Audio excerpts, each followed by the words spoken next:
If you're too old for trick-or-treating, then you're old enough to work. It's time to bring back good old-fashioned child labor. Our youth, especially those in the city, are in crisis. For example, let's look at the Free State of Maryland, home of beautiful Baltimore. According to reports between 2022 and 2023, Maryland youth carjacking increased 85.4%. Handgun violations rose nearly 220%, and auto theft more than doubled. So, why are kids doing petty crime? An NPR article argues boredom and meeting one's needs as the principal motives.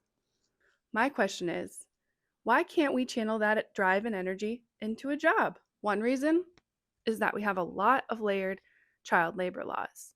Restrictions on child labor are mostly governed by the 1938 Fair Labor Standards Act. The act was created in response to labor complaints including inhumane working conditions and working extremely long hours without pay.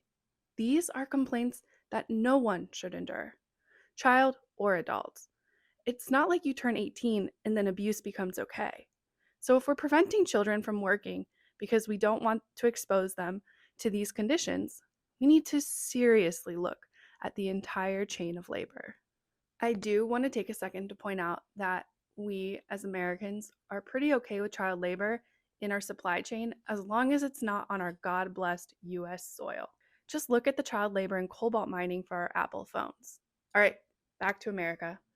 Federally, if you're under 18, you cannot work in any hazardous occupation like mines or deep sea welding. If you're under 16, the hours and types of work are restricted. If you're under 14, work is generally prohibited unless it's in the agricultural sector. Different child labor standards apply to agricultural employment and working for one's family. But many of these kids that commit crime live in the city, so they have no access to agriculture and they don't have family members with businesses that can employ them.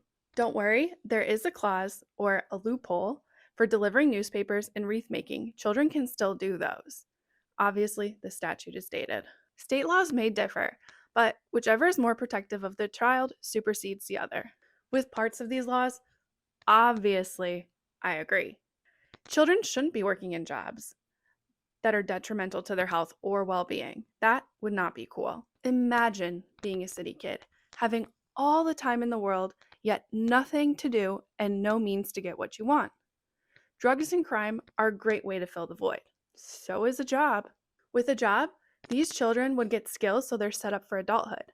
When they graduate, they would already have experience, making them more hireable and a better idea of what they want to do. It would help set them up for success, especially for those who don't want to go to college. Additionally, some of these kids' families can't afford after-school activities like sports and debate. Working would provide a lot of the same benefits of traditional extracurriculars, such as teamwork, cooperation, community, and commitment, to name a few.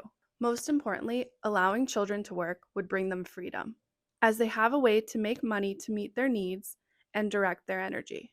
This, in turn, would bring them confidence. Quite the gift. We could even give these kids a Coogan account. Every child needs one, so when they turn 18, they aren't destitute. By now, you're probably asking, what does the Bible have to say about child labor? The Bible doesn't have an explicit commandment saying, "Thou shalt not hire children," but it does have a few examples of child labor. David worked as a shepherd, presumably quite young, as did Joseph in his coat of many colors. Josiah became king of Judah at age 8. Our guy Jesus worked as a carpenter. He probably learned it from his surrogate dad as a child.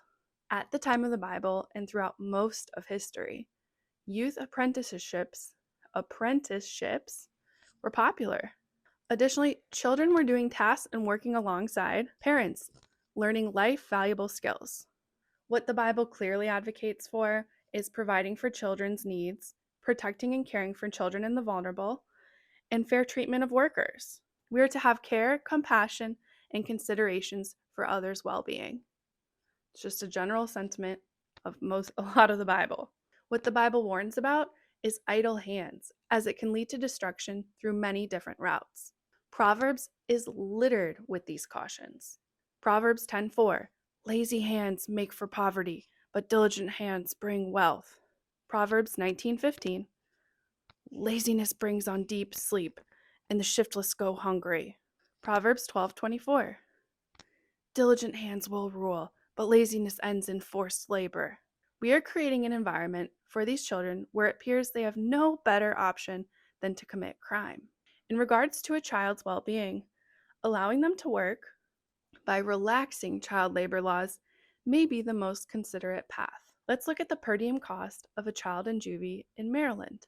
It can range higher than $1,500 per youth per day. Oof. Let's stop our youth from doing the crime so they can stop paying the time. Protected child labor is the solution. As mentioned, it equips children with freedom, confidence, and skills for their entire life while keeping them out of juvie. I can confidently say, let's bring our 12-year-olds back to work.